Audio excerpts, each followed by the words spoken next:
In physics class, the student was so nervous his whole body started twitching. The teacher was running an electricity experiment, and somehow he formed a strange connection with the arc on the equipment. What kind of connection? The more emotional he became, the longer and stronger the arc grew. Suddenly, a bolt shot out, streaked across the classroom, and struck Xiaoda. But instead of being blasted away, he was pinned in place, as if magnetized. Then another arc lashed out, lifting him straight into the air. This was his third ability, attracting electricity. The scene completely shattered the physics teacher's understanding of reality, but he quickly snapped out of it. Grabbing a chair, he smashed the equipment and cut off the power. Smoke curled off Xiaoda's body. When the teacher touched him, the hair on his arms instantly stood on end, as if a current had passed through him, bringing with it a strange, lingering sensation he couldn't quite forget. Later, the sheriff went to the hospital to check on Xiaoda, but the doctor said he was perfectly fine, no signs of electrical injury whatsoever. When Xiaoda was sent back to the orphanage, a group of experts was already waiting. One of the doctors spoke to him. All of your tests indicate that you have the most advanced intellect in the history of humankind.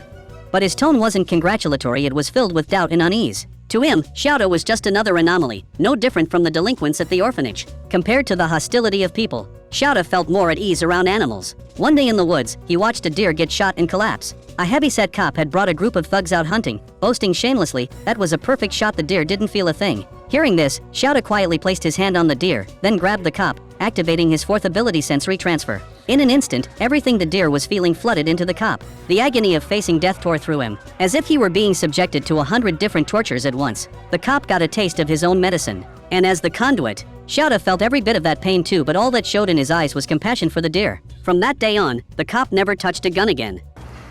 I can't look at something down the barrel of a gun without thinking about it. I've tried it. When the sheriff heard what happened, he immediately sought Xiaoda out for help. His wife had been paralyzed for years, unable to move or speak, yet she always seemed deeply distressed. He wanted to know what was weighing on her heart. Xiaoda gently placed his hand on her forehead, sensing her thoughts. Then he told the sheriff the only thing she couldn't let go of was their son. The sheriff and his son had a strained relationship, and she hoped they could reconcile so that after she was gone, neither of them would be left alone. Through tears, the sheriff promised he would. Not long after, his wife passed away peacefully in his arms. When their son arrived and saw the tears in his father's eyes, he understood everything. The two embraced tightly. From upstairs, Xiaoda watched the scene unfold, his eyes filled with longing. The next day, Xiaoda went to find a girl, the only friend he had at school, who never treated him like an outsider.